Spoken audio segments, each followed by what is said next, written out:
Bonjour à tous. Voici une nouvelle conférence sur Macron dévoilé. Par surprise, notre nouveau président Macron est à l'Élysée depuis 2017.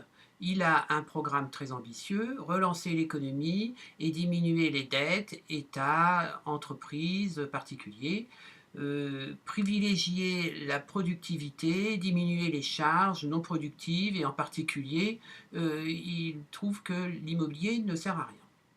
Alors, il accapare tous les pouvoirs alors qu'il n'a obtenu au premier tour des élections que 25% des voix.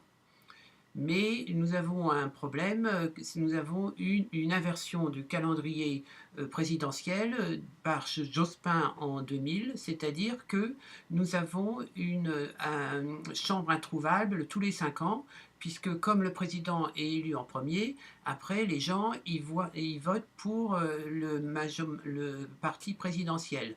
Et on se retrouve donc avec plus de 50% de députés de la même obédience que le président. Mais cette chambre introuvable, nous la retrouvons tous les 5 ans depuis 2002. Le président se présente comme un homme nouveau, réformiste, ni de droite ni de gauche, mais en fait, nous allons voir dans les diapositives qui suivent qu'il est surtout de droite. Et ses vrais ennemis sont de plus en plus visibles. C'est ce que nous allons voir dans ce diaporama. Ensuite, nous proposerons une vraie alternative de gouvernement avec le paradisme. Alors, premier sujet, la réforme constitutionnelle. Cette réforme, qui comporte la diminution du pouvoir parlementaire, sera la plus importante depuis 1958. De nombreux points sont contestés. Le nombre de députés à l'Assemblée nationale et de sénateurs au Sénat serait diminué d'environ un tiers, chacun. Pour accélérer les réformes, le pouvoir de l'Assemblée nationale et celui du Sénat seraient fortement réduits en limitant leurs modes d'intervention principaux, c'est-à-dire les amendements et les navettes parlementaires. Si les deux disparaissent, eh bien, les deux assemblées ne serviront plus à rien. Et ce sera juste des chambres d'enregistrement. Et de plus, le président Macron et son Premier ministre Philippe court-circuitent l'Assemblée et le Sénat avec des ordonnances. Larcher, qui est donc le président du Sénat, s'oppose à ce projet de réforme constitutionnelle. Un référendum pourrait être envisagé en cas de blocage entre le président et Larcher.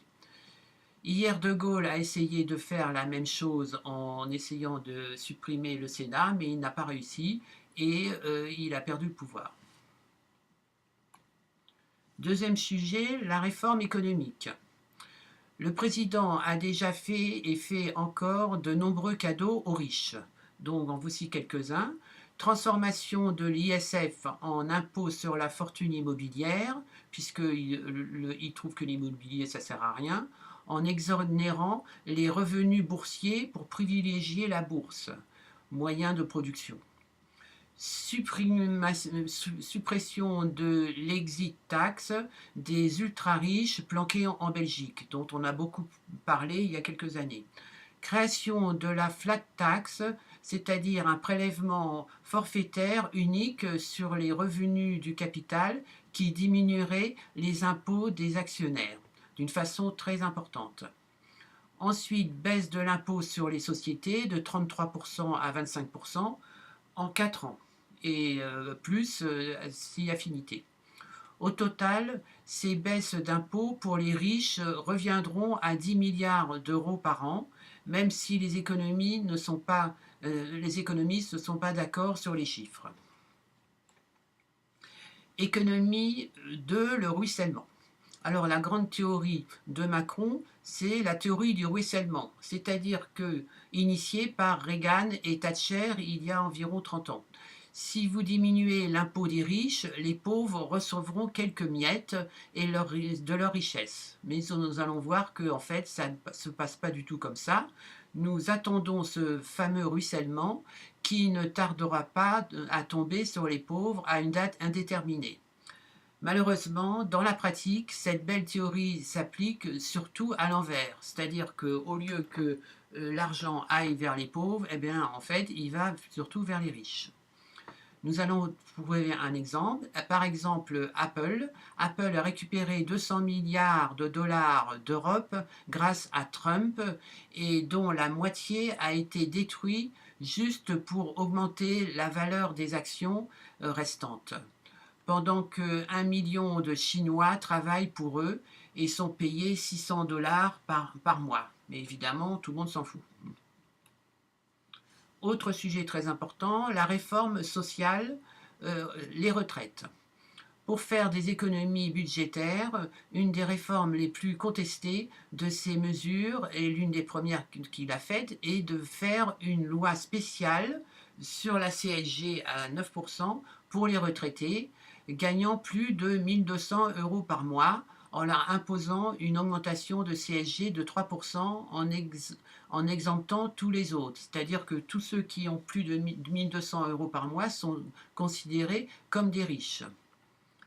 Ils sont considérés par le pouvoir comme des privilégiés, mais non productifs. Évidemment, ils sont retraités.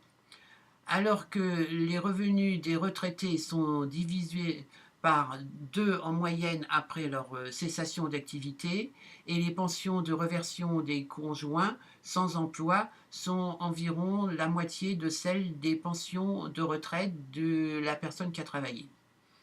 Il prend ainsi un risque politique majeur car les seniors représentent environ un tiers de l'électorat et ceci pour un gain financier minime. Pendant ce temps, il dépense 500 000 € avec un nouveau service de vaisselle à l'Élysée pour épater quelques princes de passage. Social 2, les HLM. Sujet très important. Donc le coût d'investissement annuel des 4,2 millions du HLM en France est d'environ 30 milliards d'euros apportés par les caisses d'épargne. Donc il y a un équilibre subtil, mais Macron veut le détruire.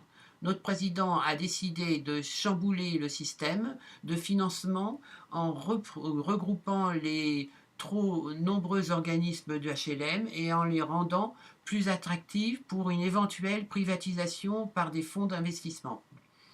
Mais ce projet provoque une disparition totale des constructions de nouveaux immeubles depuis environ 6 mois par blocage des investissements, alors que les listes d'attente s'allongent et que le prix de l'immobilier a triplé depuis l'an 2000 environ.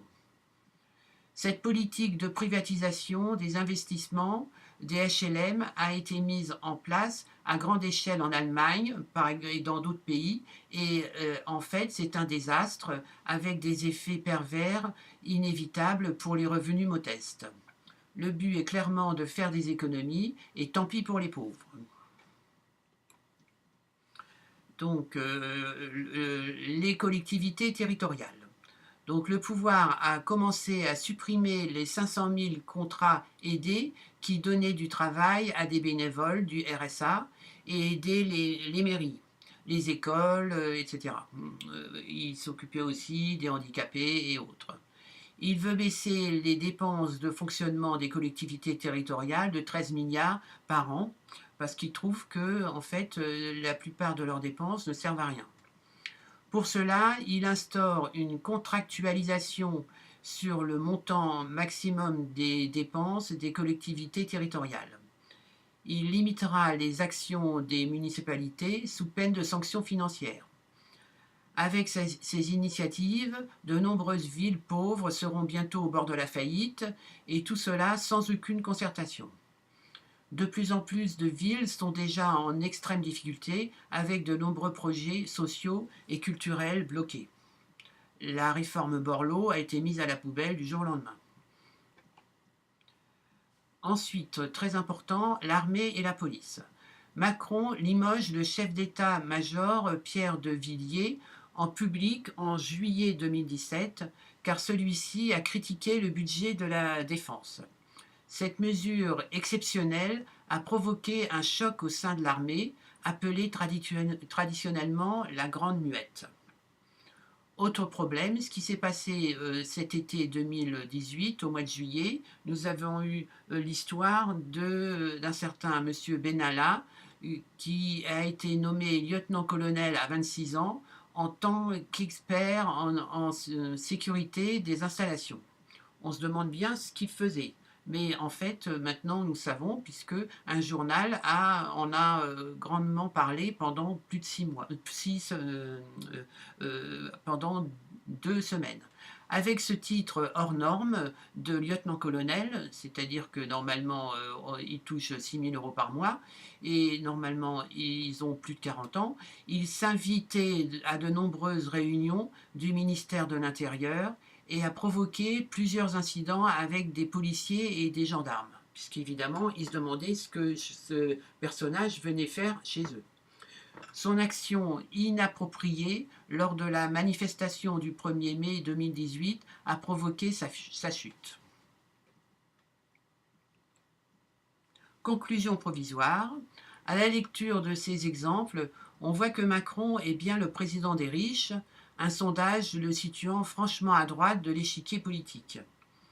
Il n'est qu'une nouvelle façon d'accaparer le pouvoir, comme ses prédécesseurs, et son action est l'inverse de ce qu'il proposait dans son livre-programme.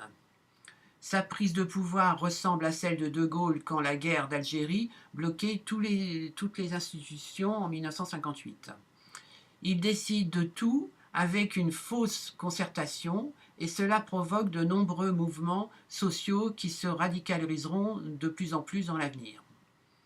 Avec sa politique offensive, il risque de perdre dans 4 ans et nous aurons le choix entre Mélenchon et Le Pen au 2e tour. Ce sera une grande victoire de la démocratie. Nous allons maintenant vous proposer le projet du paradisme en le comparant à celui de En Marche, point par point. C'est une vraie nouvelle façon de faire de la politique pour être au service de la nation, contrairement à aujourd'hui où une minorité d'énarques et de copains prend toutes les décisions. Alors, commençons par la réforme constitutionnelle. Dans le paradisme, il n'y aura qu'une seule élection. Les membres de chaque assemblée seront désignés par une personne de chaque niveau intermédiaire. Alors, mise en place de villes de 15 000 à 30 000 habitants, en fusionnant les villages et en découpant les villes dépassant donc ce seuil de 30 000 habitants pour que chaque collectivité ait le même nombre d'habitants. Création de départements de 800 000 habitants, eux-mêmes regroupés dans des régions de 12 départements. La France deviendrait une fédération de 7 régions avec un président désigné par l'Assemblée pour éviter la dérive monarchique que nous avons actuellement. Enfin, Assemblée continentale et Assemblée planétaire avec un vrai pouvoir décisionnel, contrairement à l'ONU, qui actuellement ne sert pas à grand-chose. Réforme économique. Bientôt, la robotique, les imprimantes laser et les progrès scientifiques permettront de supprimer le travail manuel et intellectuel. Malheureusement, les richesses produites seront accaparées par une poignée de sociétés monopolistiques comme les fameux GAFAM, c'est-à-dire Google, Apple, Facebook, Amazon, Microsoft, qui minimisent leurs impôts par tous les moyens, mais la riposte commence à s'organiser contre ces mauvais payeurs. Nous savons qu'actuellement, Apple paye 20 millions d'euros d'impôts alors qu'il devrait en payer au moins 10 milliards. On voit qu'il y a une petite marge. Pour moraliser les multinationales, les avoirs des milliardaires seront limités à 800 millions de dollars, car s'ils dépasseront cette somme, ils devront donner le trop-plein à la collectivité pour qu'il soit redistribué vers les nouveaux créatifs. Parce qu'actuellement, quelqu'un qui a de nouvelles idées, comme il n'a pas un rond, il ne peut rien faire et ces nouvelles idées disparaissent. Actuellement, nous avons 2500 milliardaires en dollars qui se partagent les richesses planqués dans des paradis fiscaux, ce qui provoque pollution, corruption et guerre, avec un important risque de destruction de notre planète par les avidités sans limite de tous ces milliardaires. Depuis quelques années, une prise de conscience mondiale émerge lentement. En particulier, on commence à supprimer tous les paradis fiscaux. Réforme sociale. Il faudra taxer les entreprises sur le chiffre d'affaires pour instaurer une allocation universelle de bien-être, aube, sinon 80% de la population mondiale sera au chômage et seuls les cadres supérieurs seront payés. Dans un premier temps, ce revenu sera indexé sur la richesse de chaque pays et il ne sera viable que si le nombre d'enfants par femme se limite à 1, parce qu'actuellement, nous avons une course à ce qui est le plus grand nombre d'enfants possible, c'est-à-dire que la planète est au bord du gouffre. Donc l'exemple a été fait par la Chine, où il y a un enfant par femme, ce qui fait que la Chine est particulièrement développée grâce à cette autolimitation. Car la surpopulation provoque famine, guerre, migrants, etc. Ce projet sera instauré sur toute la planète en supprimant les paradis fiscaux actuels, la corruption et les mafias grâce à une police économique mondiale. Les découvertes des génies méconnus seront aidées financièrement par de nombreux projets échouant actuellement faute de financement. La mise en place d'une société harmonieuse se proposera grâce au paradisme. Conclusion. Si vous êtes intéressé par notre programme pour faire de la Terre un paradis, vous pouvez visiter notre site internet mouvementpourleparadisme.fr. Nous organisons régulièrement des vidéoconférences sur des thèmes d'actualité. Notre projet de constitution paradiste est en ligne. Venez nombreux, l'avenir arrive.